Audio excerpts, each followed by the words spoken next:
Okay, installing new leaf springs into a rusty XJ. Disclaimer, your results may vary.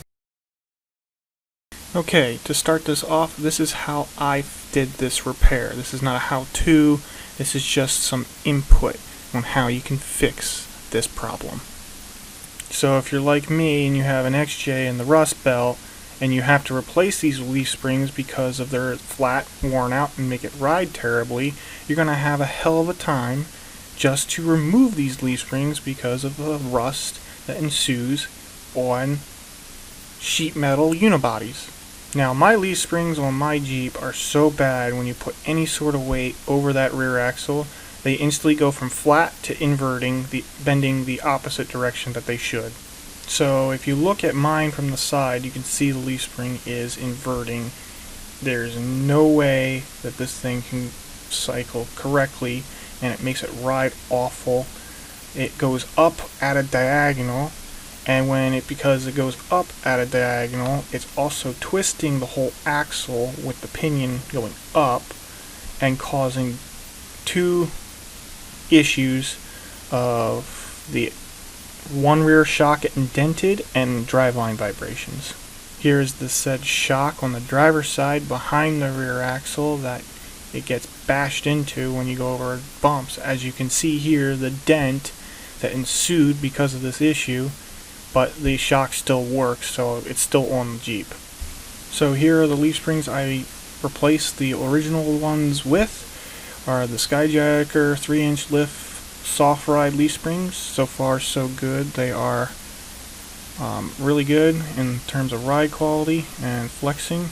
The part number is on the top left of your screen. I'm not going to put a link to these because the price is subject to change all the time on these, and the links always break. So just go into Amazon, type in the part number, it should pop up. So some of the tools that you're probably going to use to do this job is as follow. A death wheel cutter, that's a really cheap Harbor Freight one.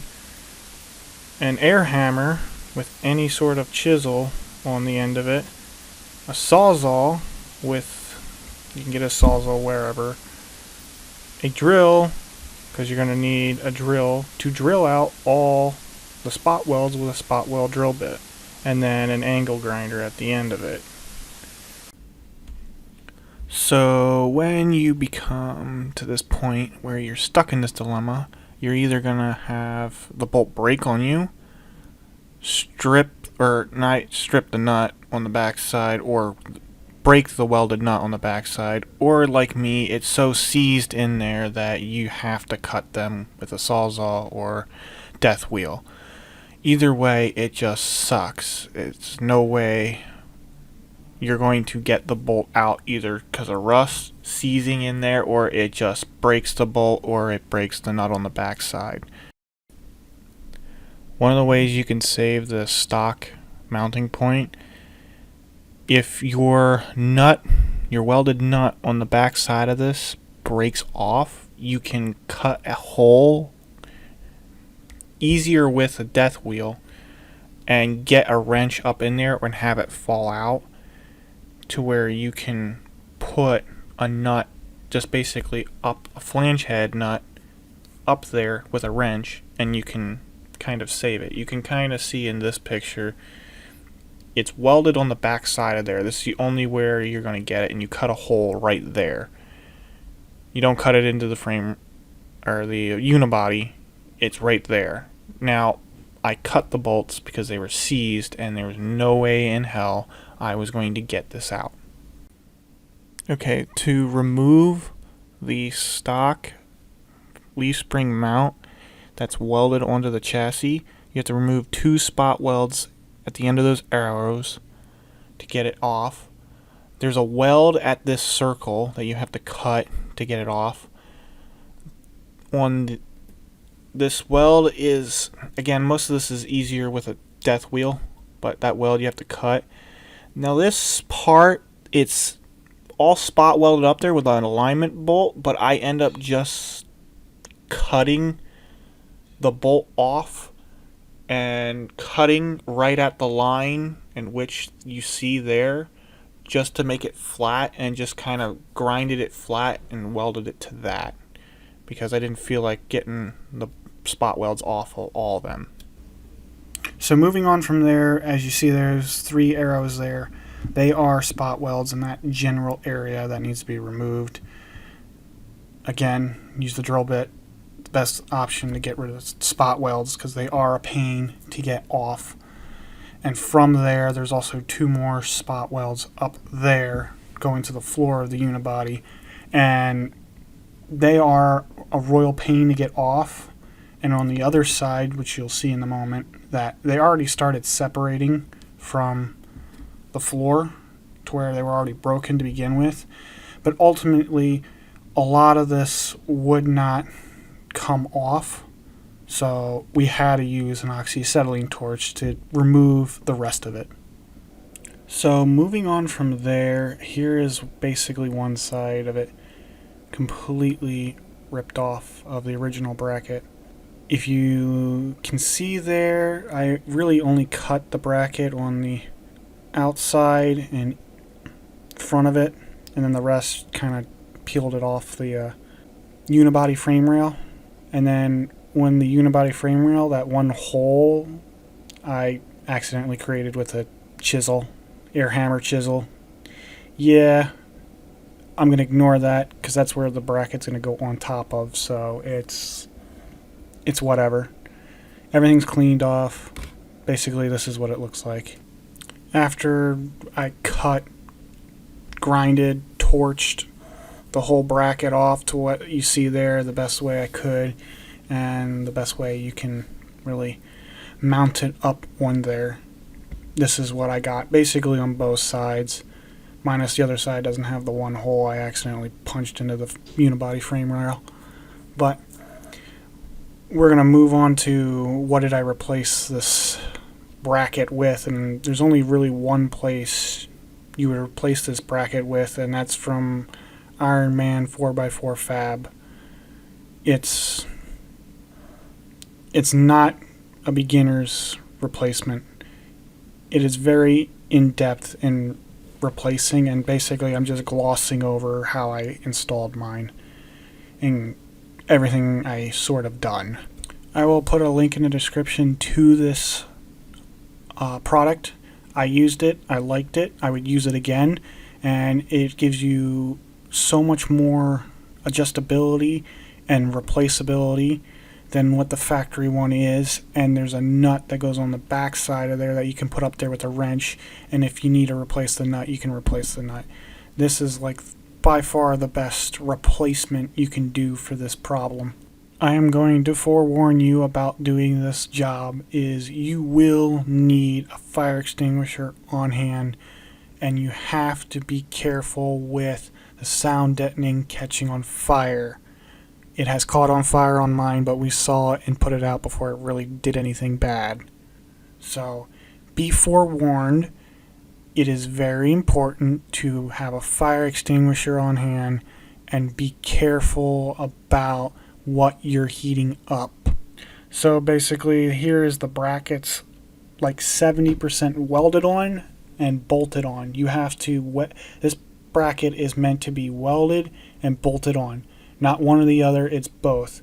I didn't completely weld it on, but like I said, I welded it on like about 70%, then drilled the holes and bolted it down on to where they're not going anywhere. They're part of the Jeep now. They're not breaking off. This body will rot out before I ever have to do anything to this thing anymore. And here's the passenger side as well. So moving on to actually installing them, I measured from the seat bracket mount that you can kind of see there on your left screen where the end of the arrow is, to the front of the to the hole on the original bracket, just to give a measurement on both sides to see where it will be on the frame rail. And I did that on both sides, so it will not dog walk. It drives straight down the road. This is basically a reference measurement I did before and then after when I installed it. And again, I measured it from that seat bracket bottom or back portion at the end of the arrow on your left screen to the original bolt hole, the front of the original bolt hole, to mimic the same measurement on the first bolt hole on the new bracket, just to get it in the exact same spot as the old one. So here we're going to just work on to some random pictures I have of the brackets. You can see how much they're welded on there, where the bolts are, how they're just welded on here. And here we have the floor of where the bolts are drilled through and bolted on the back side where the nuts are. You get all the hardware you need, the 3/8 bolts and the flange head nuts. The only thing I added on that you can see is what they're called Fender Washers, where they're thick and the outside diameter is much bigger, just so the nuts don't get pulled through the floor and have holes in the floor, so it's able to grab onto it much better.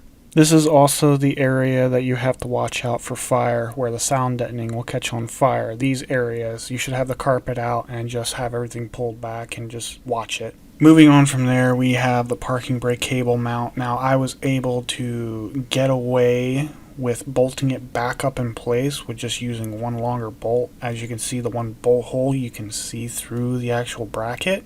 So I was able just to get a longer bolt and bolt it back into the OEM place, as you see here. I don't have the parking brake set up, but I would just like to have it there just in case if I do want to set it up. So that's how mine is. Now, to quickly just go over the rear mount for the leaf springs, I already had these installed, trying to get a little more lift out of it and also make it ride a bit better, but because of how bad the leaf springs are, it rode like crap. So I already had these installed, and they come from Ironman 4x4 Fab again. This kit is a very good kit to give you like a lot of adjustment and universal ability to change how you want to set your suspension up. It bolts directly into the stock location and gets tied into the unibody frame rail where you would put a hitch. So it's got to sandwich a bunch of stuff up onto the frame rail, but it's very good and it's very solid into the thing, and I've already put this on a while ago trying to get more lift out of it. So this is a very good kit to use. You have to be aware that this kit will change your pinion angle on your axle to where you have to change the leaf spring shims. So here's another view of the passenger side bracket. It's all installed. It's right next to exhaust. The only thing bad about this bracket is that the exhaust runs really close to it to where I have it set up, so it kind of rattles on it, but whatever, it's a toy. So moving on, the leaf springs I got had shims already installed, but they were in the wrong orientation. On top of, they were aluminum shims that I really don't like using because usually they break in half. So my shims from the old leaf spring pack, which are steel, I installed on these packs and then orientated them right to get my pinion angle to about 7 or 8 degrees for the way mine's set up in order to get driveline vibrations to be non-existent. So in conclusion, this is how I have mine set up. Everything's installed, bolted down, torqued down. It's not coming apart. It's back on the axle. And the orientation and location of the axle is actually 1 inch back further than what it was stock, just to help with the clearancing issue and get it more centered in the wheel well, and it would look much better for the way I have it set up and clearance a little bit better, and the wheelbase is slightly longer now. Alright, now it's all back together. It's all on the road. It can drive straight down the road. There's no dog walk. There's no driveline vibration. It rides very well now. It can drive 80 miles an hour down the interstate if you wanted to, but it sucks gas down like no tomorrow, so I don't want to. And most of the time it's a toy now, but it's put together enough to be OEM set up and not have any issues, and it just rides fine. It's just, everything's good about it now. I don't want to do anything else to it. It's just absolutely good the way it is right now, and I don't want to change anything more of this thing. I'm just using it and abusing it as a toy, period. This Jeep also flexes very well now, and it's just an overall good Swiss Army knife of a Jeep to just for me to play around with, drown the thing, do whatever with, and just beat the living tar out of it. And I'm perfectly happy with the way it is right now. Hopefully this gives you some idea on how to install or do this. It's very, very complex. It's not easy at all. It straight up is not easy at all. So it will be a learning curve to do it. I've gone over multiple times of doing this with parts and having to go back and just do random testing. But this is just to kind of give you a good idea on what you're in for.